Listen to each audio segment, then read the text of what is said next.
For those of you I haven't met, my name is Madeline Trifon, and I am proud to be the sommelier for Plum Market, both in Michigan and Chicago, and in the not too murky future, Washington, D.C., and maybe a couple of more American markets. I can't talk international. We haven't gotten that that ambitious yet. But I'm thrilled to welcome guests who have a relationship with our 4 stores in Michigan, Bloomfield, West Bloomfield, the 2 Ann Arbor stores, and also our Old Town Chicago store. Before I welcome our very special guest and talk about the wines that we're going to address and this wonderful subject of Nebbiolo, I would be very remiss and positively insensitive if I and we collectively didn't recognize what today is. It is September 11th. And I think in all of our hearts and minds, the awareness of and memory of both past and present and future heroes are there. And I, for one, am deeply grateful that this subject, wine, brings us together as human beings. You know, it ignores barriers, it erases them. And so I personally, and I'm sure you agree with me, celebrate that humanity. So thank you for being here today. And for keeping that in your minds and hearts as we taste together. That said, I am privileged to welcome Aldo Vacca, with whom we enjoyed an in-person wine tasting a few years ago in 2014. So I have been to the Piedmont, but I haven't visited Produttori. He was kind enough to agree to join us, and I have to recognize Rudy Basile as well, who is a friend and our ambassador with the import company that makes it possible for Produttori to enjoy a very good relationship both in Michigan and Illinois with Plum Market. So thank you, Rudy, for making this possible and putting up with all of my silly emails, you know. I can overwork something 6 ways to Sunday, but I'm now letting go, and I just want to enjoy the wines in Aldo's company. If you have, by the way, all 3 wines, just a little bit of housekeeping, and some people are joining, so I have to remember to let them in. Please pour them out because they need air. You know, they will absolutely, especially aromatically, benefit from air. And here I am directing Aldo to pour his wine. No, he's already gotten it poured, I'm sure. Mine was a little too cold, so I poured it about an hour ago. But this is a grape variety that produces wines that have, you know, really endless aromatic potential. And we like to do them a favor by giving them a little air and warming them up. I'm going to be keeping an eye on the chat room. If you go to the beginning of it, I put the order of the wines in. If you have all 3 wines, we're going to address them in this order: Langhe, Nebbiolo, the Barbaresco, what we call normale, right? I feel very Italian when I say that, and the Ovello Riserva. There are no wine police watching you, so you can taste them in any order that you want and whenever you like. But I've reminded Aldo and Rudy that we do have to comment on the wine specifically occasionally. If you have any questions, put them in the chat room. You are all muted, though you have the capacity, because we're doing this what I call Brady Bunch style. You can unmute yourself. If you would be kind enough to wait until we ask for questions or comments, that would be great, just in case you have any enthusiastic animals, children, you know, or whatever noise is going off in the background, so we don't annoy our fellow participants.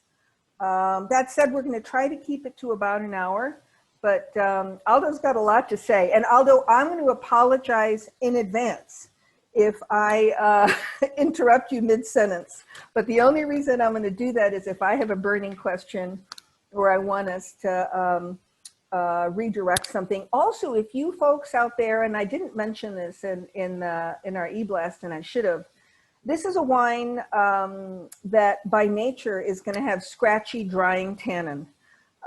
So if you have a little protein, fat, or salt in the form of some delicious bite, it's not a bad idea to go there because we're going to talk about food a little later, but this is a type of wine that has grown up absolutely inextricably linked to the cuisine of the area. And in my, humble Greek-American opinion, needs food to balance it out on the palate. So now's the time to munch a little charcuterie or anything to sort of calm the tannin down. I think that's it for housekeeping. I'm going to introduce Aldo, who's going to take it away with me. But, you're going to refer to your own background, Aldo, but I reread your biography, 6 years later. And I may even post this in the recap, because this is the man to listen to about Barbaresco and Nebbiolo. He was born there and he grew up there in Alba, correct? Helping your uncles in the Barbaresco vineyards. I'm going to let you tell them momentarily about your two ancestors that were part of the original farmers of Produttori, which I think is just stunning. He graduated from the University of Torino, and he wrote a thesis on clonal selection of the Nebbiolo grape. So again, we're talking to the right man. He has been part of the Produttori since 1991 in different capacities, but has been the managing director for over 20 years now. Yes. This is the only thing I will say, one more thing from my voice, if you don't mind, that the whole concept of and phenomena of cooperative wineries is very much a European phenomena. And I'm always thrilled to represent, to showcase wines from co-ops, because they are something that really is it's not an anti-American wine concept, but it simply doesn't exist in our culture. And the quality of wine that can be produced from an exceptional co-op such as Produttori del Barbaresco, which is arguably the best co-op in Italy and one of the best in Europe and globally, without flattering anybody, and has been for a very long period of time, is something that's truly eye-opening, because it gives small farmers the capacity to produce wine on a terrific level, and in this case, from one grape variety. So welcome, Aldo. I'm done yapping. We're thrilled to have you here. And thank you, Madeline. Thank you, everybody, for joining. It's the thing about Produttori del Barbaresco is that it's a cooperative. So it's just about a group of farmers growing their own land, growing their own grapes on their own land, but instead of making their own wine at home, 60 years ago now, decided to join together, build a small winery in the middle of the village of Barbaresco, and make wine together. Of course, there are historical reasons behind the fact that cooperatives are so common all over Europe, from Alsace to Portugal to Spain, Greece. You find wine cooperatives because now traditionally the ownership of land in wine regions of Europe is very, very tiny. Usually a single family tames his own land, and the vineyards always required a lot of work. Therefore, a farmer in a wine region couldn't be too large of a property, couldn't be too big. They normally had just a few acres of vineyards that they took care of. So traditionally, farmers were not big enough to make wine, because in the old days, wine was normally a commodity. So in order to make wine, you had to make a lot of it and sell it cheap. Traditionally, up to the early 60s, 90% of the Barbaresco wine produced was produced by wineries buying grapes. And here we are, by the way, everyone. I like to overstate the obvious, just in case we don't have a clear idea of where in Italy we're in the Northwest, in the Piedmont, or as you would say, Piemonte, right? Did I say it right? Yes. Yes. It's called Piemonte because it's at the foot of the mountains, because it's surrounded by the Alps on three sides, south, here, right, west, and north. So we are really, our climate is really influenced by the Alps. It's a continental climate. We are in Italy, but we are a landlocked region, and we have chilly, cold winters and hot, humid summers. A little bit East Coast weather, although not as extreme as that. The Mediterranean influence is not there.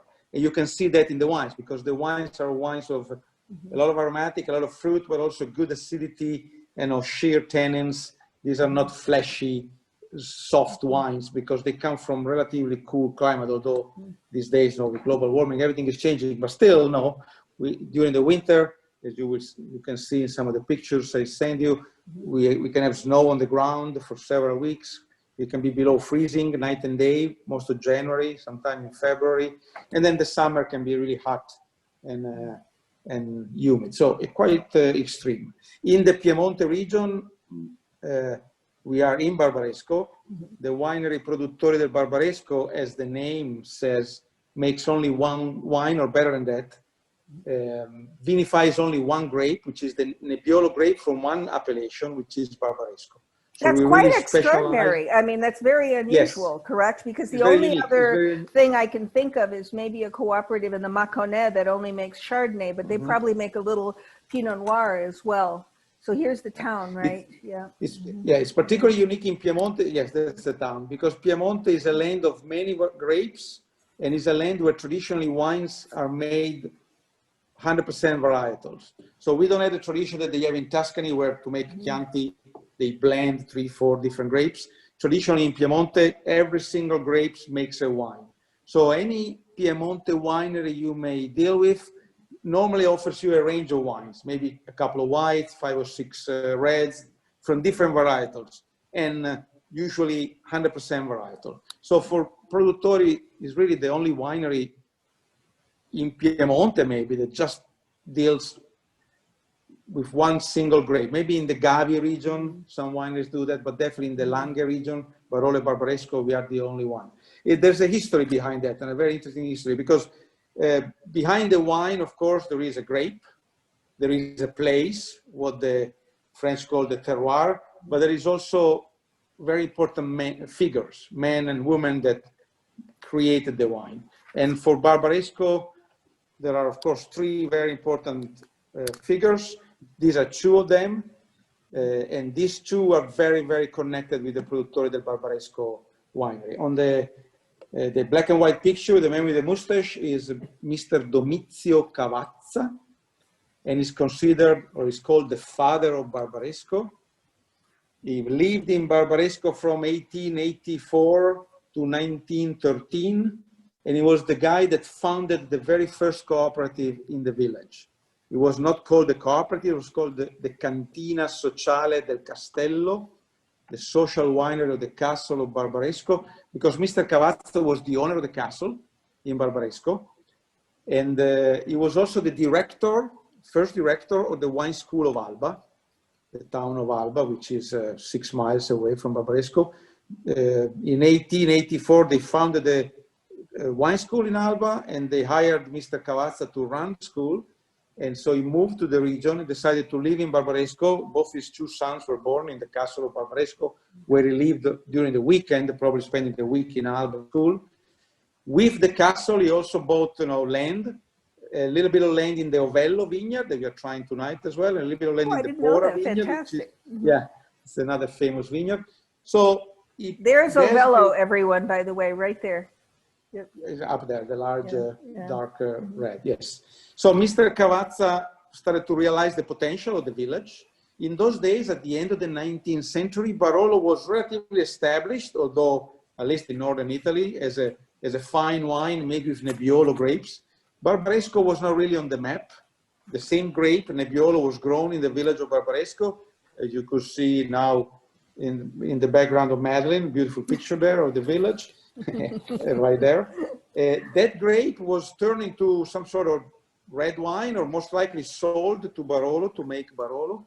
So Mr. Cavazza played with the idea of doing something for the village, for the area. The first idea he had was he started to lobby in order to enlarge the Barolo region. He basically, as the director of the wine school of Alba, so a very important figure, he started to tell the Barolo producers, why don't we make it bigger? Why don't we use all the Nebbiolo grape that we grow around the town of Alba, not just from Barolo, but also from Barbaresco, and also from the other side of the river, from Roero. Let's use all these Nebbiolo grapes. In those days, of course, the vineyards were much more scattered than what you see now. So if you use all these grapes and we call the wine Barolo, we can have a famous name, we can have volume, and we can start to ship barrels like what they were doing in those days, not just to Torino, Milano, but maybe also South Rome, and maybe also Berlin or in Austria. So we can do here what they have in Bordeaux, a large town and a large region with subdivisions, but basically one big name, Bordeaux. This was an interesting idea, the greater Barolo region, but you can imagine what the Barolo people told him. They told him, no, we don't care. We don't want you. Or words to that effect, course, yes. Yeah. Yes. So the man didn't give up, and he basically told, okay, if you don't want this large Barolo region, if you don't want Barbaresco town to be one of the towns where Barolo is made, I'm going to make a wine here, and if you call it Barolo over there, I'm going to call it Barbaresco here. And that's what he did. But maybe because he was very busy in the wine school, we like to think because he was a very generous man, he didn't start his own winery in the castle.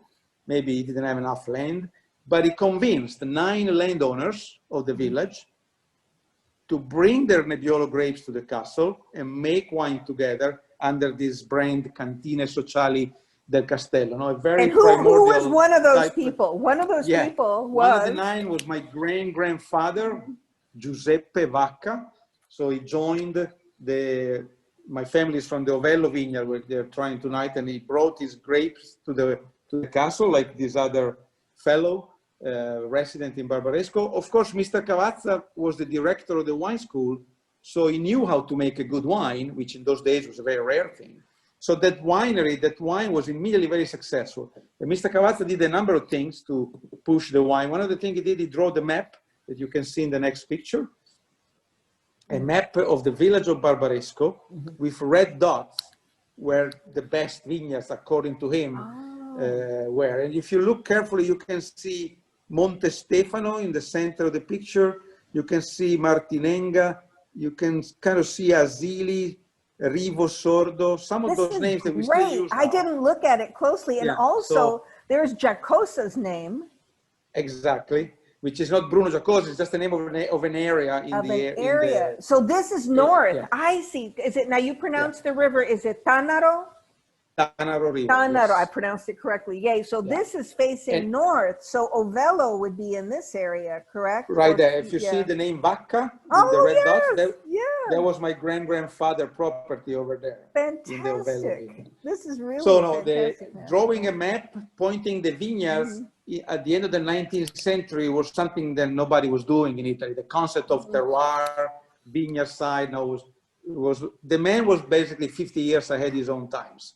He had this brilliant start and put Barbaresco on the map as the brother, or the little brother, as they said, of Barolo. And since then, the 2 wines are going side by side. Thank you for making us look at this closely because, and there's his name, Cavazza.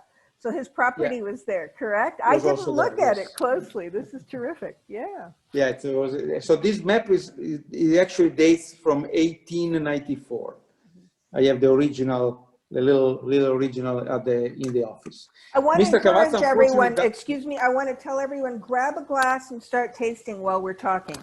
Go ahead, Aldo. Forgive me because I've been playing with. So Mr. Domizio Cavazza. Mr. Domizio Cavazza, quintessential in established Barbaresco as a real wine, but also in bringing the concept of cooperative, working together for the benefit of all in the village of Barbaresco. He died in 1913, and then we had First World War that started in Europe, of course.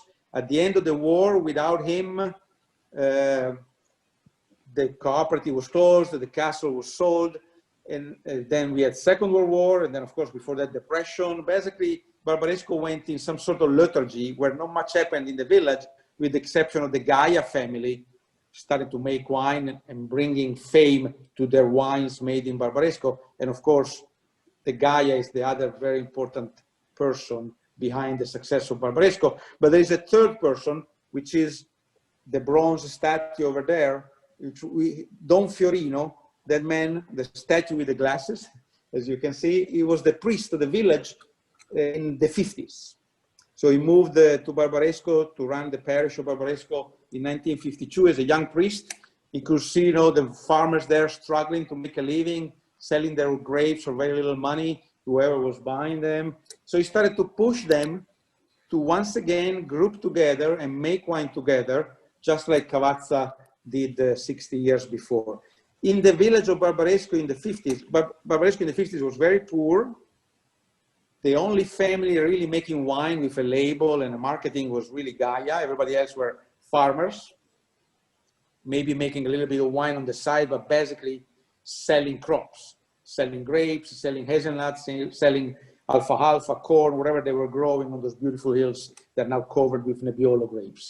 So the government of Italy, like the government of France, Greece, and Spain, were giving funds to small farmers in order for them to group together. The combination of the priest vision and the governmental fund was quintessential for the born of Produttori del Barbaresco the way it is now. The winery was founded in 1958, thanks to the vision of Don Fiorino, by 19 farmers from the village of Barbaresco. And at this point, both my grandfathers from both sides of my family joined once again in the Produttori winery. Of the all 19 families, the only man with a university education was my father, which was at that point in his low 30s. Everybody else were like farmers with maybe elementary degree at the most. Mm-hmm. So basically, the 19 families joined. They built a little winery next to the church in the center of the village, where it still now is standing.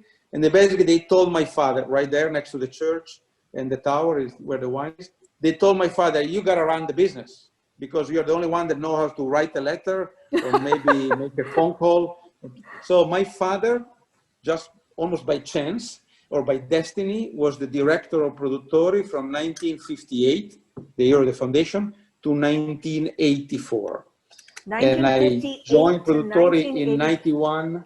Yeah, 6 years. He retired in 84, and then in 1991 they asked me, you gotta follow your father's steps. So that's where I'm now. And you have cousins. You have cousins, right? Mm-hmm. And your cousins belong. Mm-hmm. Yeah, the joke in the family is that the winery doesn't belong to the family. However, the family belongs to the winery. Which I don't know if it's good or not, but at least we have good wine to try. So you have a couple of cousins now who are growers, correct? Yes, a couple of my cousins are growers. One cousin is a winemaker on his own. So the situation now is very different in Barbaresco, which is now covered by vineyards, and most of these vineyards are planted with Nebbiolo grapes. So we grew in size from 19 farmers. Now we have 53. And you can see vineyards are everywhere in covering these beautiful hills. Is that the tower right there, Aldo? Is that right? Exactly, is that the tower? exactly. Yeah. This picture looks north, so the vineyards you're seeing, they face south-southwest, which is, at least it was, the perfect exposure for Nebbiolo grapes. But the beginning, of course, were much more pioneeristic.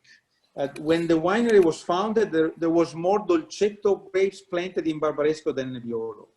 And my father, I remember, was telling me that in the early 70s, a ton of Dolcetto grapes was sold for a higher price than a ton of Nebbiolo grapes. When was this? The final price, early 70s, 1972.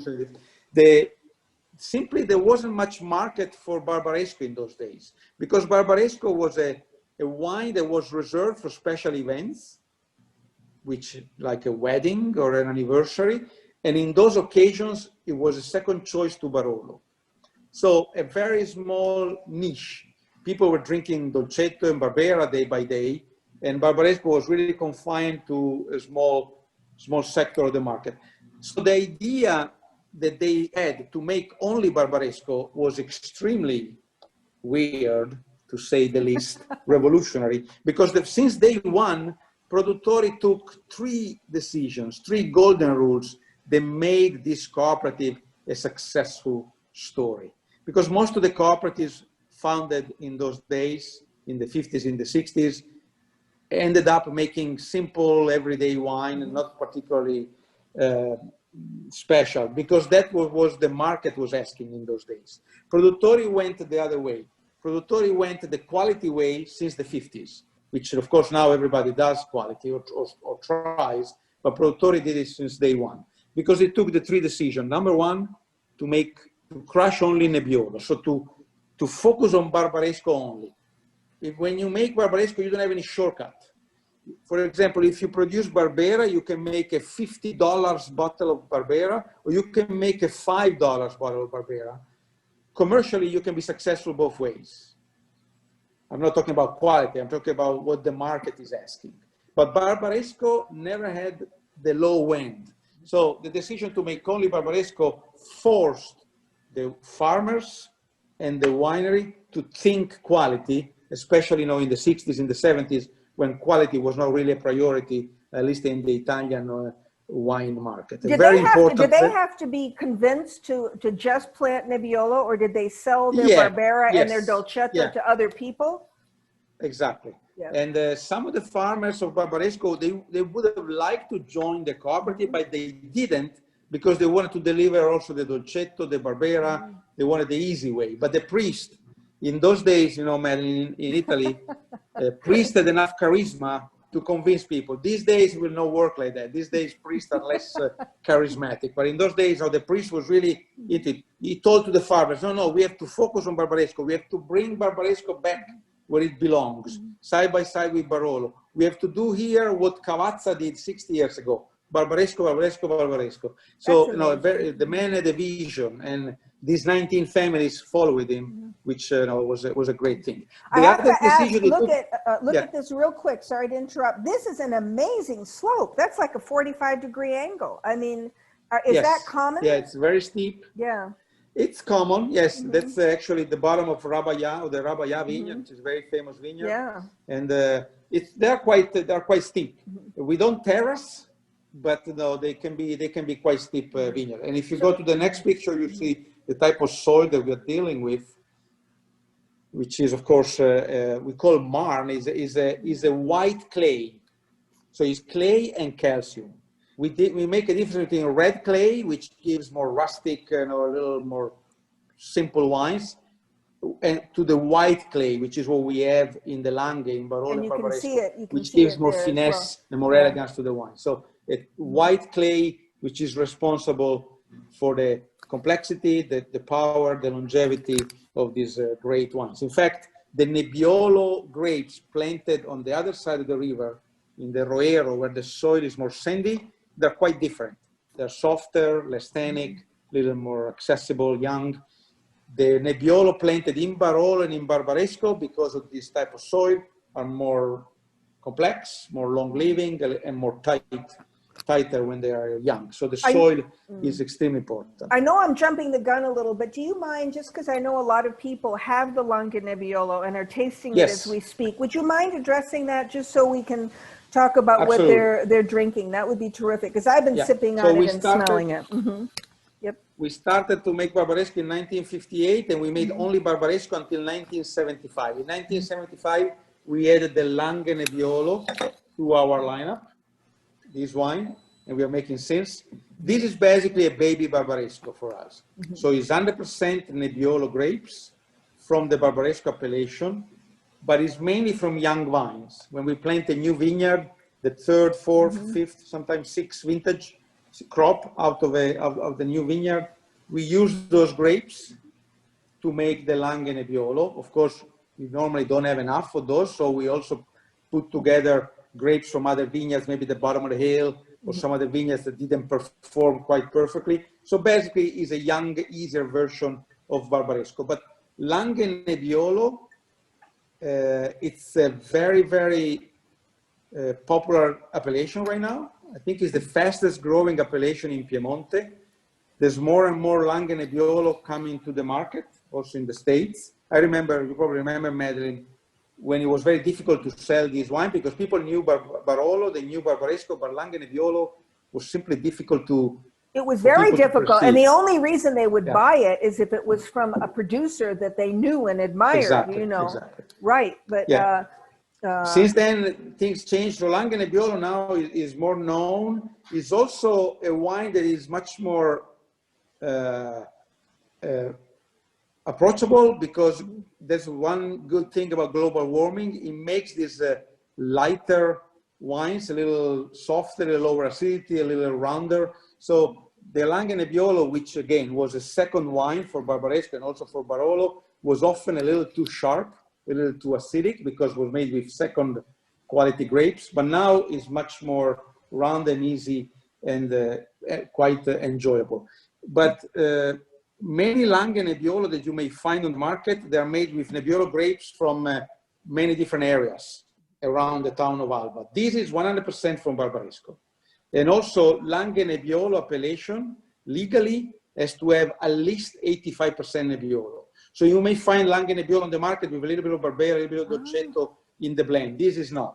Again, this is 100% Nebbiolo, 100% from Barbaresco. So this is a true baby Barbaresco. You totally educated me. I had no idea that other people's Langhe Nebbiolo could contain, may contain Barbera because or Dolcetto. The Langhe Nebbiolo appellation is more flexible. Has a higher yield per hectare, has 85% minimum Nebbiolo, has no aging requirement. But for us, the Langhe, but we do everything that we do for Barbaresco, we do for Langhe Nebbiolo, both in the vineyards and in the winery, with the exception of the wood aging. This is not aged for over 1 year in wood like is required for Barbaresco, but it stays only 6 months in oak, and then it goes in the bottles. You recognize this? Yeah, this is baby Barbaresco, because when you bring the glass to and you smell it, now you find that distinct intense spicy note, like black pepper, very intense. That extra spiciness in the fruit, aromatic, is typical of the Barbaresco terroir.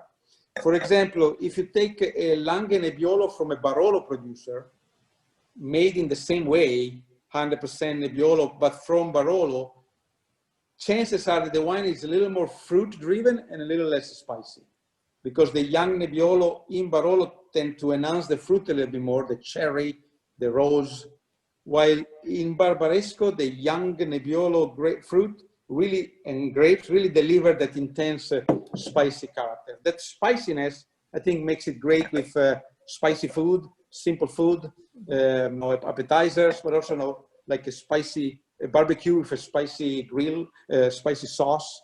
I think it's a lovely wine to drink and enjoy young. It can age because it's basically Barbaresco fruit, but normally, well, my father, which was always about selling the wine as fast as possible, was used to say that this wine is perfect from Easter to Christmas. It tells you a lot about the Catholic heritage of Italy, but basically we bottle this wine in September or October. We start to sell in January, and by Easter time is round enough to be perfect. And then by the end of the year, once it starts to age, it doesn't go bad, but it loses that bright, spicy character. So it becomes a little flat because, again, it's mainly young wines, grapes. But I have to tell you, drinking it now, it's very interesting to me because I'm having it with no food, and it's got that spectacular balance between acidity and tannin. So it's gently drying, pleasantly tart. You can definitely taste through it. If all y'all out there, just hold it on your palate. It's got wonderful red fruit, both fresh and dried. And aromatically, conventional wisdom has it, and I'm not the one to tell this man this, but you always hear about tar and roses, the aromatics of Nebbiolo. But what I invite all of you is simply to shut your mind off and pay attention to what you're perceiving, and you will get these waves of flowers or fruit or earth. What you won't get often is, you won't get is new oak for sure, something that we as American wine drinkers are used to, but you might get an impression of barrel age. I just think that even this, modest expression compared to a Barbaresco Reserva is, it can handle bottle age Vacca, Aldo. It can handle being open for a couple of days. You don't have to worry about it, about its integrity. Yes, the structure. Again, my father was saying, drink it before Christmas, because he always wanted to sell the new vintage. That's is the marketing man coming out. But I had customers that come to me and said, I had your Nebbiolo 10 years old and it tasted just like a Barbaresco. I think they were a little too much, a little flattering too much, but the wine can age for 3, 4, 5 years. So this wine, 2018, was bottled in September 19, and now it's perfect to drink. It's perfect to drink, especially if you have if you like this kind of bright, spicy aggressiveness, so to say. But if you wait now next year, if you drink this one in 2021, it will mellow down a little bit and will become a little more like a Barbaresco, although without the complexity of Barbaresco. So is this guy a grower or simply, or yes. is a word, he's a grower? Do you know him? You know this guy? He's a fantastic, he's a fantastic man. This man, Della Ferrera, what his name is, vineyards are from Pora. Actually, the grower now is his daughter, because it's too old now. This picture is 4 years old. So he passed, that's what happens to us. Normally growers, they pass their land to their children. So now Marina, which is this guy, daughter, is now the official grower, but they work together. And see, these are other growers now. It's at Produttori, the harvest is still like a fiesta. No, in the old days it was like that. No, families gathering together, eating together. But of course now the harvest time is a little more professional, and we have migrants coming and picking grapes as well from Eastern Europe. But at Produttori, because it's a lot of small families, you still see this now. These relatives coming, maybe the brother, the cousins, and normally they have like a little barbecue or something at the end of the day. So for Produttori, it's still a bit of a family tradition, the harvest. It is not just work. It's kind of it's a great community effort, because it's now 53 farmers. So basically 2/3 of the village or half of the village are involved with the Produttori. And plenty of good food, I'm sure. I'm wondering if a lot of you, I'm sure, have the Langhe Nebbiolo. Does anyone want to comment on it or ask a question about it? You can unmute yourself, but I think it's drinking like an angel, and mine was actually marginally too cold for the two Barbaresco. So when I say, I have a stupid question, I love to ask silly questions. Aldo, if I refer to one Barbaresco, do I refer to two Barbareschi? Is that what I'm supposed to say? We say so, but I don't think there is a rule about that. No, good. So, but when we talk about Barbaresco and Barbareschi. Yes. Barbaresco and Barbareschi. But I'm not sure if the Italian language has a plural for wines. Maybe not. Does anyone want to pipe up about any comments about either of these wines? I know the photos are fantastic, aren't they? There's a picture. There was a question about the word Langhe. Yes. Am I right? Yes. So Langhe is just the name of the region. It's like saying Burgundy or Chianti. It's the name of this. Langhe comes from long. As you can see, these long ridges of hills that form the area around the town of Alba, including Barolo and Barbaresco, as well as many other villages. Let me go up. So Langhe is a geographical area. It's not a political area. It's not a county. It's not a region. It's just a geographical area. The Langhe are the hilly territory centered around the town of Alba, where Barolo and Barbaresco are made, but also Dolcetto d'Alba, Barbera d'Alba, and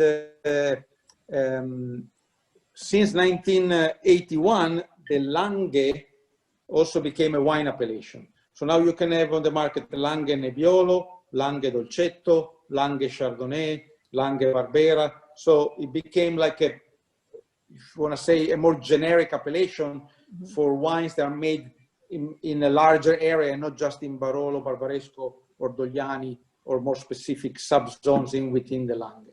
So it goes across the river too, so across the Tanaro, right? Langhe goes across the river. Tanaro, yes. Right. In fact, if you really want to get into details, the word Langa, L-A-N-G-A, is just the right bank of the river, where Barolo and Barbaresco are.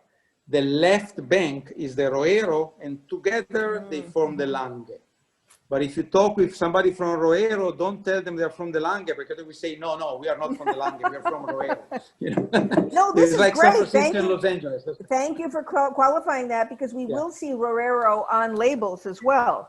Exactly. So now we know That's the difference. in within the, so Langhe is a second wine for Roero as well. Langhe Nebbiolo can be second wine for Barolo, for Barbaresco, and for the red Roero as well.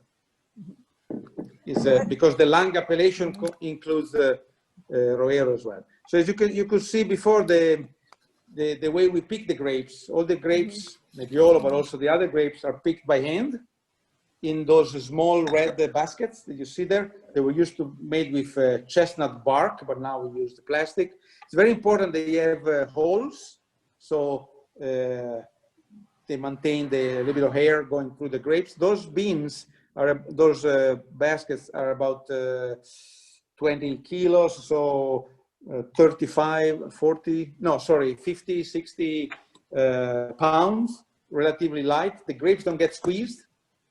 The farmers, they pile up those baskets on their tractors, and then they drive to the center of the village where the winery is located.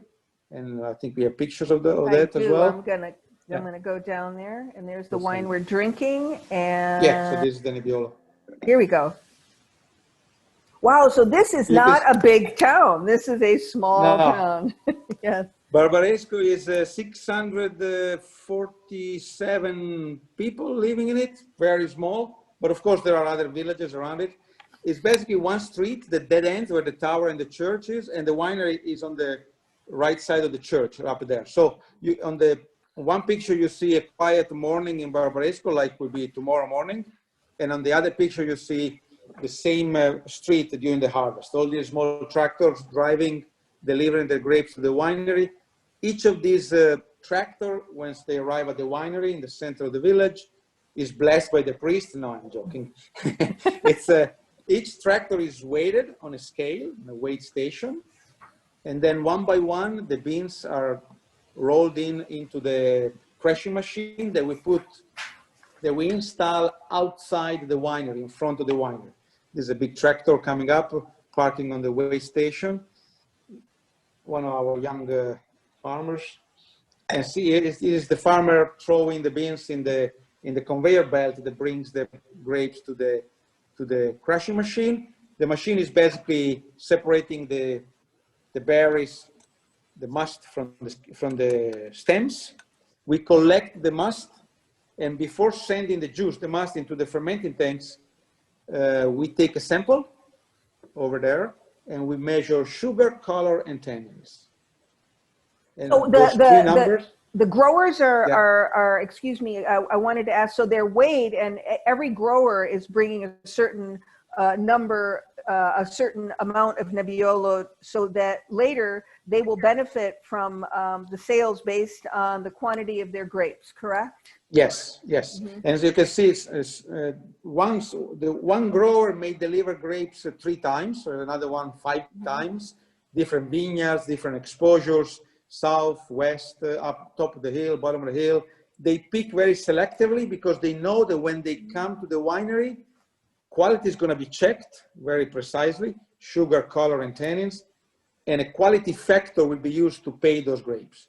So they may get €3 per kilo for one delivery, and 3.5 for the next one, and 4.2, 5.3. So the payment of the grapes will vary according to the weight, of course, but also to the quality of what they deliver. Now, the yield per hectare is fixed by law.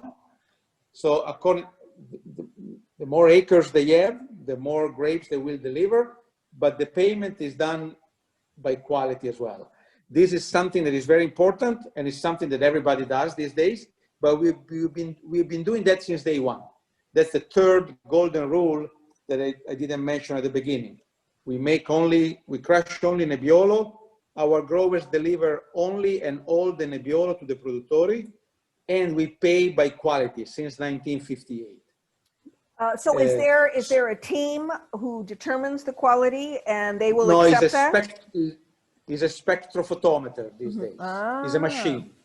So we take a random, we take a gallon of juice randomly taken out to the crushing machine. Out of the gallon, we take half a pint. We put this glass of juice in a spectrophotometer, and after 30 seconds, we got the sugar level, the color tone, the intensity of the color. Usually, the color can be green, so underripe, brown, overripe, or red, perfectly ripe. But usually, good color means good aromatics. And then we measure the phenolic, so the tannic ripeness. Is in 30 seconds, 40 seconds, we have these three numbers coming out. It's not super precise, but it's good enough. Nobody can argue. There it is. Yes. So everybody is very full. We use this. Yeah. No, I was going to go ahead. Yeah. Sorry, I keep interrupting. The spectrophotometer has been used since 1998. Before that, it was just sugar. Higher sugar, more money per kilo. But again, before global warming, sugar was the perfect parameter in Piemonte to define quality, because the higher sugar also meant better color, better aromatic, better tannins. It's only in the last 20 years that we kind of need to measure also color and tannins, because sugar now is not the only factor that we are concerned about. These are the stainless steel tanks we use for the fermentation, of course. And they're small. You want to try the Barbaresco now? Yeah. Yes, and actually I wanted to thank... Here is the Barbaresco label. Yeah. So the tanks you saw before are the small tanks we use for the single vineyards. We have bigger ones that we use for the Barbaresco and the Nebbiolo. So we have different size of stainless steel tanks, but the style is the same for all the wines. Long time on the skins, 4 or 5 weeks. This is for the Langhe Nebbiolo? This size is for the Langhe Nebbiolo or for the Barbaresco? This size is for the reserve wines, for the Ovello. The small ones for the reserve size. Yeah, yes. Because we have smaller plots, smaller, more specific, we can be more precise. We may have like 4 of these tanks that qualify to be Ovello, and then later on, at the end of the vinification, maybe 1 can be dropped down to Barbaresco, and the other 3, they stay in the Ovello. So we can select the different parcels within the Ovello, and then when the wine is made, we can decide which is going to be Ovello and which will be downgraded to Barbaresco and also to Nebbiolo. Those decisions can be taken later. You can always go down in the pyramid, but you can never go up. Rudy, thank you for answering questions in the chat room. Because otherwise we'll miss out on everything that Aldo's telling us, and he'll get annoyed with me for interrupting him. So we use one bottle for all the wine. It's the same shape for all the wines that we make. Of course, different labels. This is the Barbaresco label with the drawing of the village on it. It's very historical label that we like to make the connection between the winery and the village, of course. This wine is made with Nebbiolo grapes from Barbaresco, but from many different vineyards blended together. It means that in these wines, there is always a little bit of Ovello, a little bit of Rabaya, a little bit of Pora. All those vineyards are represented here, plus other vineyards which are not Grand Crus, if you want. So it's always a blend, it's always very representative of the vintage. And here we are tasting the vintage of the century, 2016. I got to tell you, this is not normale by anybody's measure, Aldo. You know, seriously, those of you that have this wine, it's really giving me chills. And if you don't have it, you know, plum or otherwise, but we've got probably the best pricing, you know, that you can imagine. This wine way over delivers because it is remarkably rich. I mean, and I actually tasted this wine some time ago and it was locked, but right now in my glass, Aldo, it's showing like $1 million, and even the color is darker. Does that represent the vintage as well, or is that the vintage? Yes, we had a stray of great vintages starting from 13 to 17. Each of those vintages, 13, 14, 15, 16, 17, is very, very beautiful in its own way. 16 is the perfect vintage squared up. It's just rich and big and intense, but also aromatic and structured and long living. It was a beautiful season, perfect season with that great September with chilly nights and hot days. We picked the grapes well into October. I think we started on October 8th, so late. in the season by today's standards. It was just a great vintage late harvest with a lot of good concentration.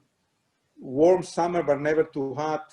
So you got very intense aromatic with a very intense color, which is really unusual for classic Nebbiolo, but is what you get. Also 14 was a vintage like that, with a lot of aromatic and a lot of color, but much lighter. So 14 is like 16 in a cool year. 16 actually, is what very, you very just fleshy. said, everyone needs to really hear, because if you see, darker Nebbiolo, darker Barbaresco is not necessarily better. It's reflective of a vintage. But, if you see a lighter one, it is not lesser by anybody's, this is not Cabernet Sauvignon. We're not looking for opaque wine. Also, when Aldo's talking about concentration, if you just hold this wine on your palate, you'll get what he's talking about, because the minute you swallow it or spit it out, there's the tannin that we were talking about earlier, which still, Aldo, I have to tell you, it's fantastic. And maybe because it's Barbaresco and not Barolo, it doesn't shut the wine down. You can still taste through the tannin. It's fantastic, but a little bit of protein would erase it enough that you would get even more flavor. Don't you agree? Absolutely, absolutely, yeah. Because these wines are the whole idea behind the wines made with Nebbiolo is the food. Like, they never take center stage at the table. No, they were never going to win an Oscar for best actor, but definitely for best supporting actor, because the wine is at the table to enhance the joy of the food and vice versa. And so they really do their job at the table. It's true, though, that a similar vintage like 1978 or 1971, we are talking about that type of quality here. But in those days, the tannins were much fiercer at this stage. Oh my God, I have to tell you, Yeah. I was, as a young sommelier, lucky enough to be at a tasting of Nebbiolo. You may remember Ron Wiegand, who is MSMW, and he ran this tasting in Chicago. And I remember tasting the 71s at that time. And what I remember is much more oxidative character, but also really difficult tannins, to taste through. Can you tell us about these barrels? Because we keep talking about larger barrels. Can you define these for us? So these are the large barrels. As you see, the hectoliters is 58, so that's 5,800 liters. So that's basically the size of the barrels that we use. We also have half the size of these, which are still considered large barrels, and we also have 75 hectoliters. So the large barrels are 53, slightly different sizes, but they all consider large. Large, opposite to the barrique, which is the 225 type of barrels that is widely used in Bordeaux, Burgundy, and also in California. The barriques are used in Barolo and Barbaresco as well, but not traditionally, and not by traditional wineries. So we never use them.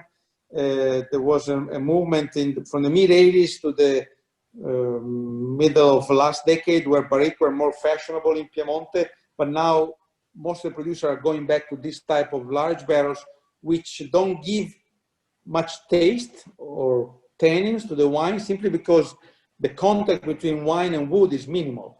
So the barrel is used just to let the wine sit and breathe and come together. It's not used to add anything to the wine. Of course, there is a little bit of interaction with the wood, but it's not why the barrel is used. It's not used in order to give wood tannins to the wine or wood flavors to the wine. It's just used to let the wine breathe.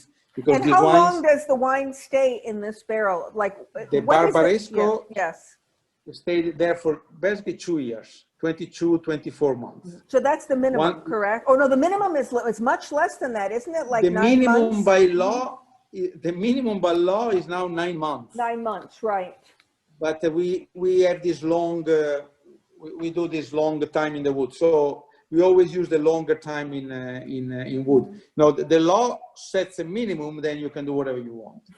But no, our wines, we do long time on the skins. We extract a lot of tannins and flavors from the skins. Also, a little bit of harsh tannins. We like them.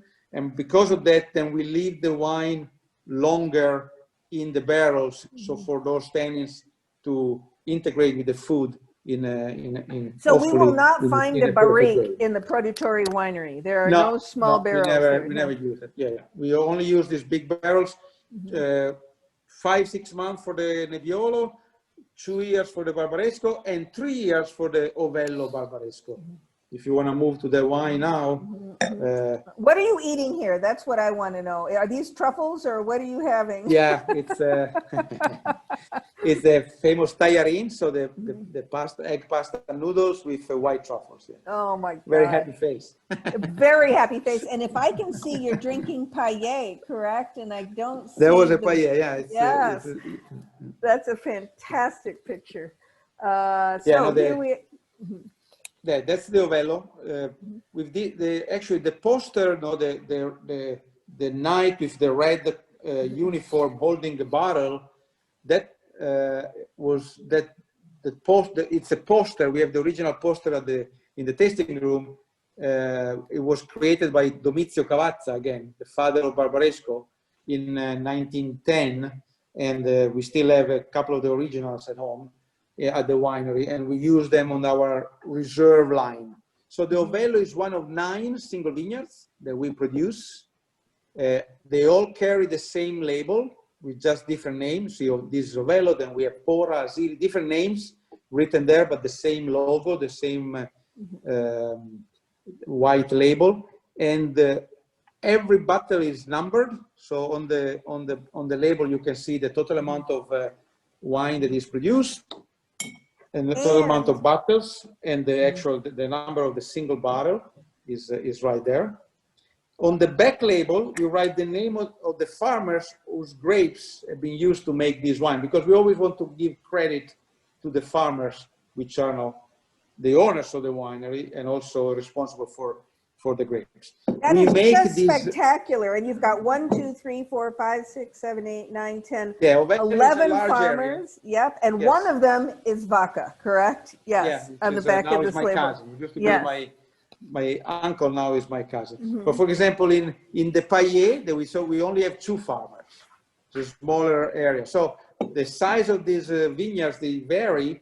In any of these given vintage vineyards, we cherry pick the best grapes to make the single vineyard reserve wines, and the other grapes, which may also be quite good, especially in 16, for example, they go to make the Barbaresco normale or classico, or what you want to call it. Yeah, we don't make you can see here in this drawing, the Ovello is a dark red. The lighter red are the other 8 single vineyards that we produce, all within the Barbaresco village. All these names now are officially mapped and registered. They are part of the DOCG, so you cannot play on the spelling anymore, or you have to use a precise spelling. And if in any given vintage, I have to prove that I have so many acres in Ovello, and therefore I can make so many bottles and not more. And that is true for everybody. So it's a quite precise definition for the vineyards. And this is the Ovello. Fantastic. So a slightly smaller, slightly softer grade, right? And a relatively large vineyard area. So there are many people who own plots here in Ovello, correct? Yes, we have 12 growers, but there are also other producers who have land there, and therefore they can make their own Ovello. They can write Ovello on the label, of course. Very good. This is the east side. Ovello is a large area, and it's one of the few vineyard, which is not really one single vineyard with one exposure. It's more like, if you think about the roof of the house as the east side, southeast east, and the west side, which is this one. They share the same type of soil, same terroir, which is, as you can see, white clay, calcium. Oh, you can even see it here. Yes. Exactly. Yes. But then in general, in this area, there is a little extra clay compared to other vineyards. So the tannins are a little more aggressive, if you want. And also the Ovello is the highest elevation of the 9 single vineyards. Oh, so how high is that, Aldo? Not very high, actually. 350 meters, so that's 800 feet. But still, I mean, we're not talking Mendoza, but we're talking, No. you know, we're talking above 200, 300 feet above sea level. So the elevation, what does that do to the character of the wine? Does it benefit it? The higher elevation keeps it a little cooler. And then if you go to the map, you can see the Ovello, this area that we see here is like the northern tip of the village of Barbaresco. Right. See up there. On top of the page is north. So when you leave the Ovello, what you see on top of the Ovello is that word Vicenziana. There is a slope that goes down and is facing north. So the Ovello is exposed to northern winds. Oh. When we have northern winds coming from the Swiss Alps, and then I'm talking about the early part of the season, April, end of March, mid-May, we may have northern winds coming. Those are cool winds. They don't eat the Rio Sordo down at the bottom of the picture. They don't eat the Asili in the center of the picture as much as the Ovello. The microclimate of the Ovello is a little cooler. The bud break is normally 1 week later compared to the vineyards in the southern part of the village. By end of July, they all catch up. But the beginning is a little slower in Ovello. And normally Ovello is one of the vineyards that gives best result in hot vintages. Huh. When some of the other vineyards down in the south, they can be a little overripe. Ovello maintains a kind of bright fruit. So it's not difficult to manage it now with global. Exactly, much better. We are warming. Getting much better fruit these days from Ovello than in the past. Often in the 70s, a lot of Ovello grapes were kind of underripe, but Ovello is getting more and more reputation now because there is a very nice balance and it maintains the brightness, while sometimes even famous vineyards like Rabaya or Monte Stefano, the fruit can be darker, a little more. It's actually, evolved. If I can say, you know, in my glass, it's almost, don't take this wrong, but it's almost New World in its generosity. You know, it's very forward, it's actually delicious. The tannins are padded by that ripe fruit. But I think the concentration of fruit is just spectacular. And I want to invite anyone, we're running a little over time, but I don't think anyone's going to mind because we've got so much conversation going on. If you want to unmute yourself and give us an impression of either of the two Barbareschi, I'm going to pretend I'm Italian because, you know, it just makes me sound cool. That would be great because I think what's notable to me about this particular and all the single vineyards are reservas. And does that mean a longer period of time in oak? What does that mean, Aldo? Can you tell us? It means legally it means a later release. So they are released after 5 years and not after 3. Okay. For us, it also means 1 extra year in wood, but that's a winery decision. But the Reserva, like we are just releasing now the 15 Reserva, while we are releasing the 17 Barbaresco these days. And that's the other thing about this wine being quite ripe is the vintage. Because of course the vintage plays a very important role. 15 is the warmest of the last 5 years. And in all the 15 that you try, you get this little extra ripeness in the fruit, which is due to the warmer summer compared to 14, 13, but also compared to 16 and 17. So this is the more fleshy, sexy of the last 5 vintages, or the last 5 great vintages that we had in the region. And so I'll say generous, not New World in style, but generous. But does anyone want to jump in here? You can unmute yourself, I believe, because I see some people are unmuted. If anyone wants to comment, and I've got some people out there who I know are not shy. Mike, you're there. Marshall, you're there.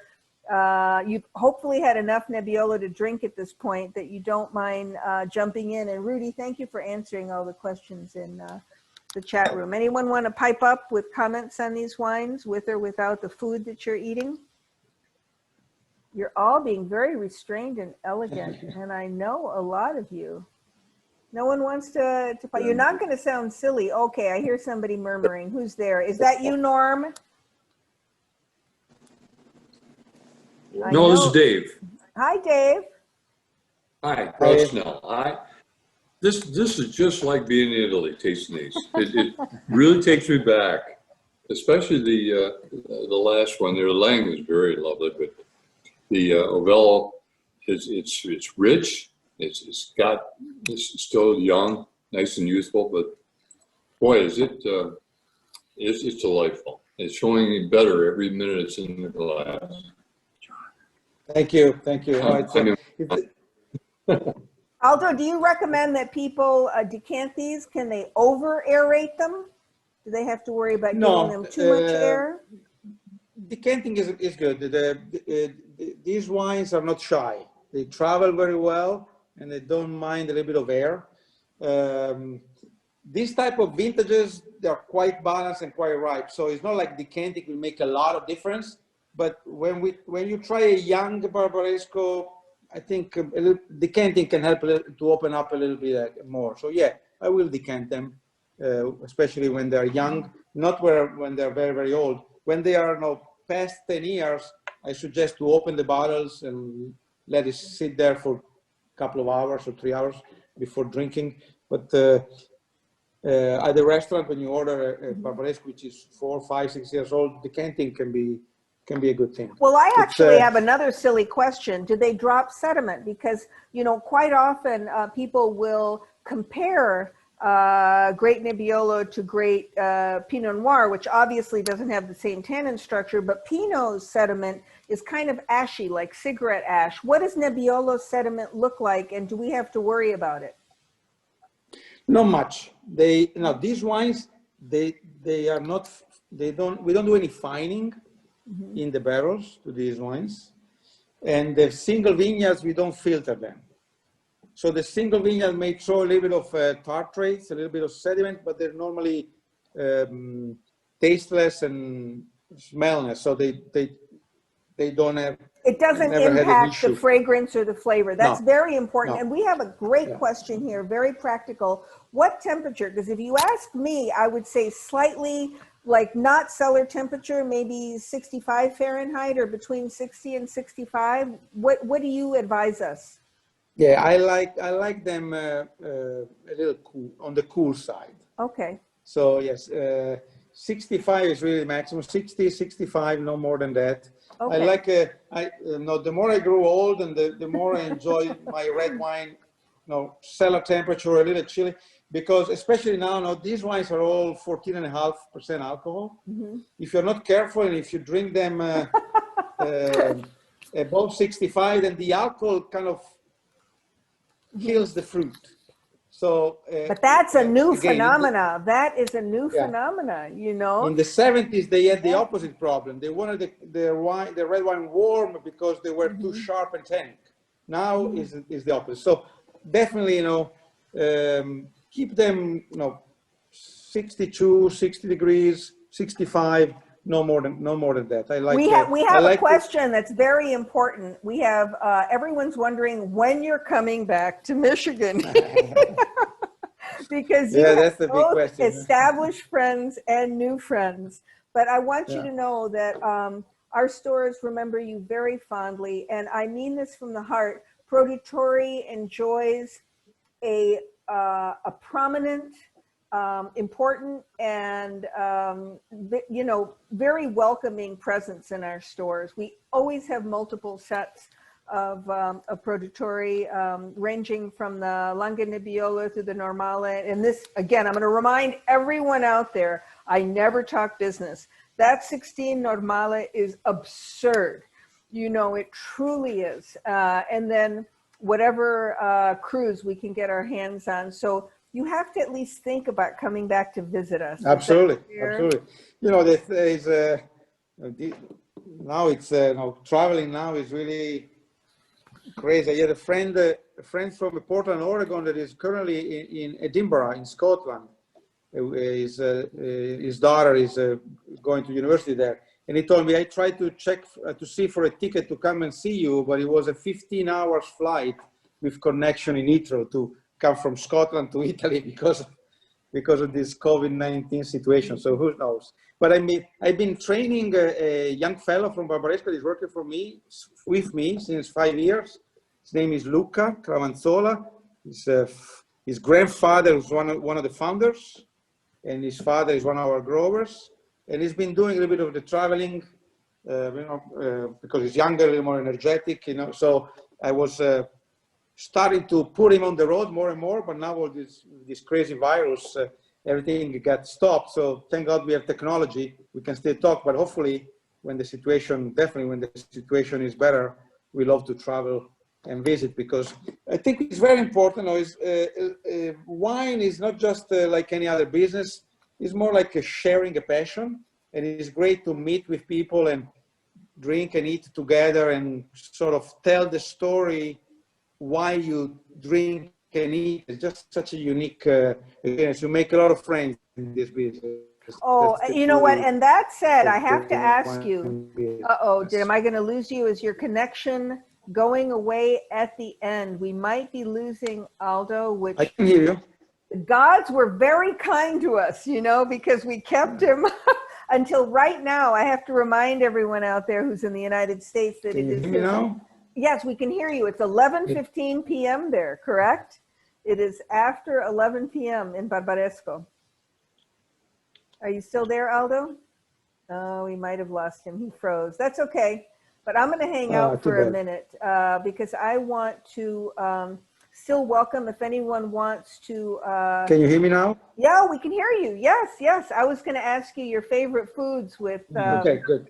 With your cruise. What if you're just totally indulging and you're going to drink this Ovello or whatever's in front of you that's a riserva? What are you cooking, or what are you having someone you love cook for you? I always thought that the perfect match for a great Barbaresco is that pasta that you have in the picture, the tagliarin, the egg pasta with a little bit of butter and white truffles, because the texture of the pasta is just perfect with the texture of Barbaresco more than Nebbiolo, more than Barolo. Barolo, it's a little fuller, and maybe the perfect match for Barolo is some sort of red meat, but Barbaresco, which is like the gentle version of Barolo, just goes great with that egg pasta with a ragu sauce or a mushroom sauce. Then, of course, you want to get hedonistic, you do the white truffle sauce. But if we don't have white truffles, we perfect. can do can do like some sort of ragu, or we can do, like a bolognese, like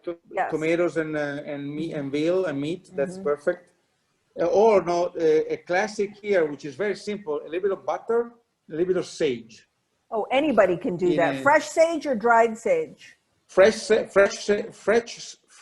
sage and butter in a pan, in a saucepan, and then you just brown a little bit, and then you once you take the tagliatelle, the boiling water, throw briefly, and you put it on your just a few seconds, and it's great. And well, you heard it here. That's easy. All of us can do that. Yes. The pasta. Yes, exactly. And but then, of course, Barbaresco, even when Cavazza was starting to push Barbaresco, one of the lines that he was saying to promote Barbaresco, he said the Barbaresco is easier to match with food than Barolo. So Barbaresco is very, very flexible with food. Some friend of mine said it's perfect with lamb, but any type of white meat or red meat goes very well. And of course, risotto. If you make a risotto with cheese.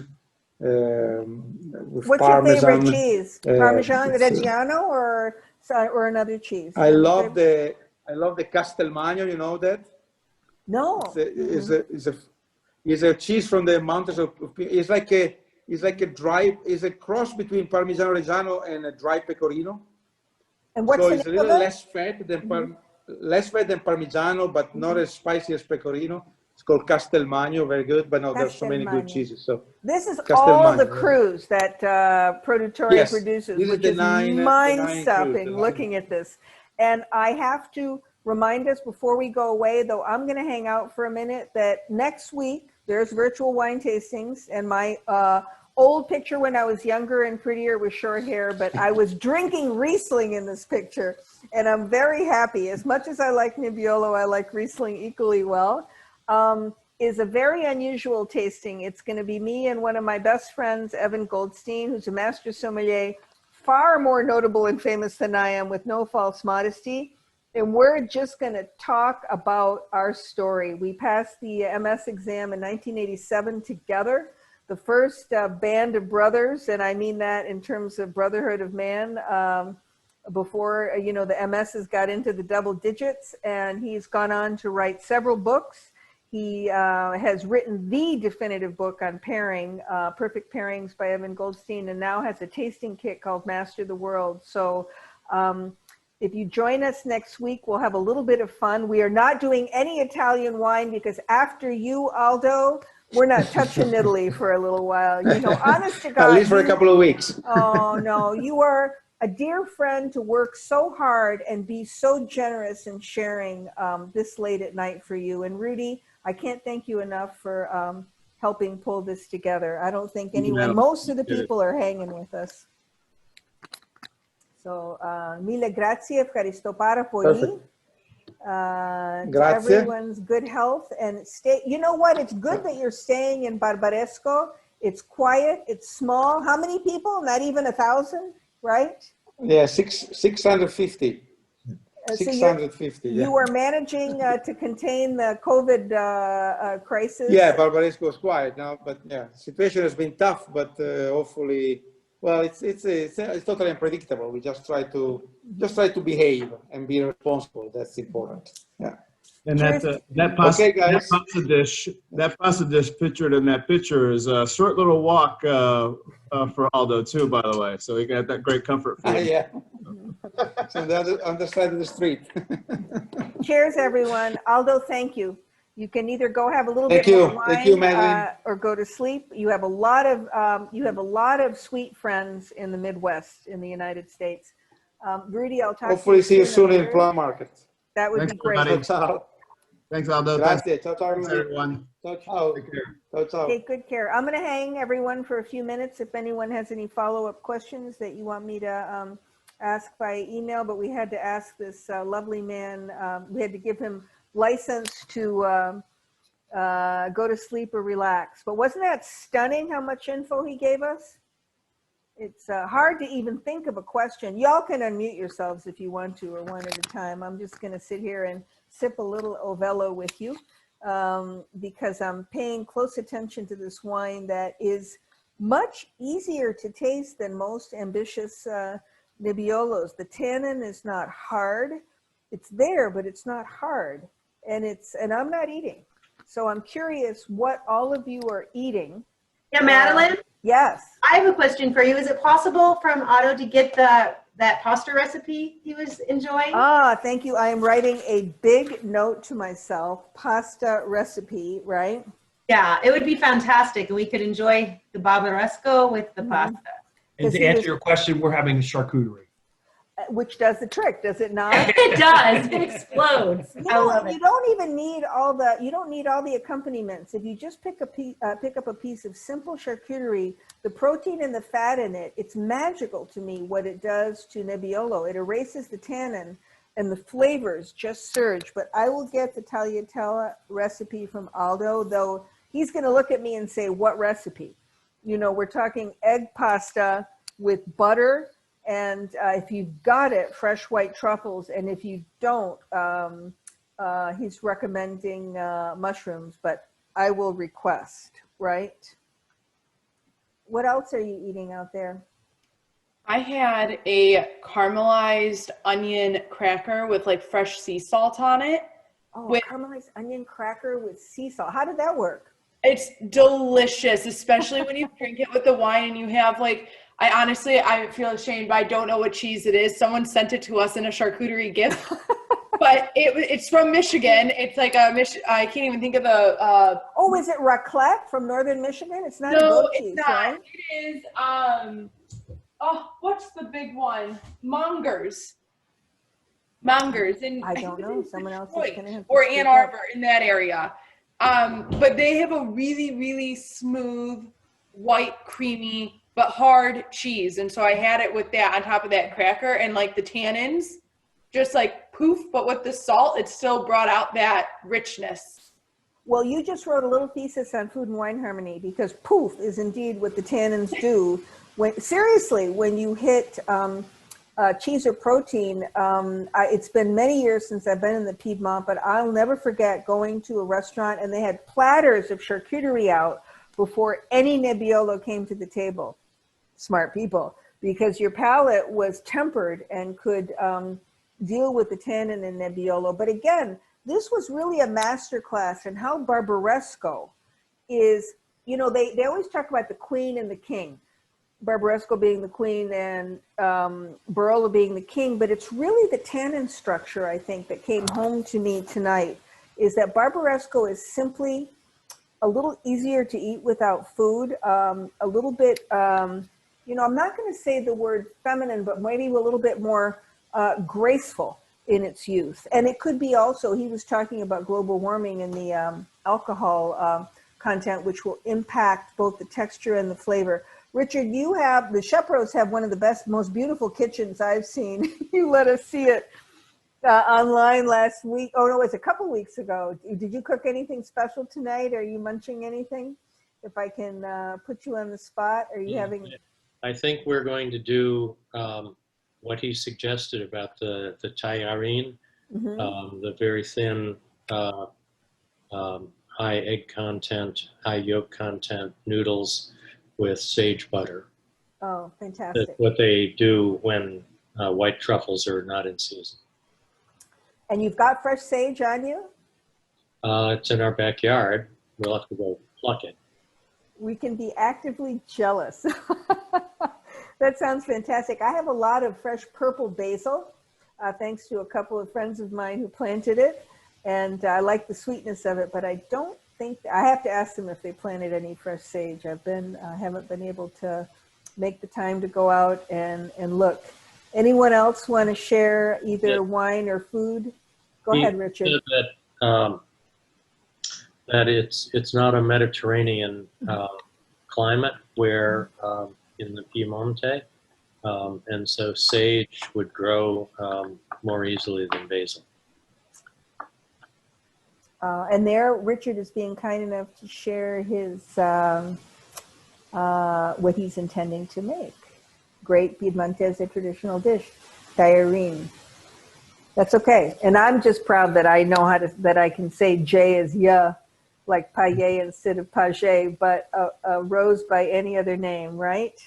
Well, it's funny that the linguistic traditions in northern Italy, in the far northern Italy in the 19th century, and I wondered whether his grandfather and great-grandfather spoke what we now call Italian or actually spoke French, because Cavour, the great unifier of Italy, was from the Piemonte, and his first language was French. French Alps, right? Yeah. That's right. You're tucked up right there. And that's still the language in the Val d'Aosta, a little bit northwest of where this was. You know, I don't remember visiting there and paying any attention to the dialects, because I was paying too close attention to the topography. You know, what struck me, and you can see it from the pictures, is all these small hills with different aspects. You know, how intimate the whole region is. I mean, also, we didn't talk about Nebbiolo at great length, but this is really a grape variety that only does its very best work 98% of the time in this region, meaning Barolo, Barbaresco, the Langhe, the Monferrate Hills, you know, some areas a little bit northeast of this, but all contained within the Piemonte. You know, there is Nebbiolo planted elsewhere, obviously, but the only time I've had Nebbiolo that shocked me with its quality was frankly from Victoria in Australia. Go figure. You know, there was a lot of Italian immigrants in Australia, both in Victoria and South Australia, planted, you know, Fiano, Greco, Barbera, you know, Aglianico, and Nebbiolo. And I put my nose in the glass of a Nebbiolo from Victoria, and there it was. And I thought, holy moly. That's interesting. Tar and roses down under, you know, but for the most part, you know, this is a grape variety that does its thing in one very contained area of the world, which is quite extraordinary. You know, even Pinot Noir isn't that fussy, right? I don't think it's grown anywhere else in Italy. And the only places I've heard of it are California and Australia. Anyone else want to pipe up before we say goodbye to each other? Yeah, Hi, John. Russ, no, we're with John, Dave here. Hello. Today I was, John happened to pick up some figs for his wife Patty's recipe. Oh.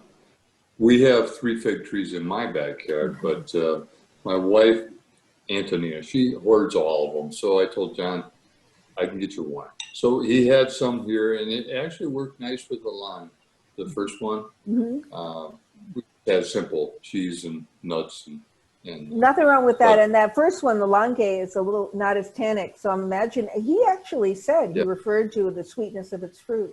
So it probably went very well indeed. Thanks for sharing that. it was good. Yeah. I will share the playlist with you.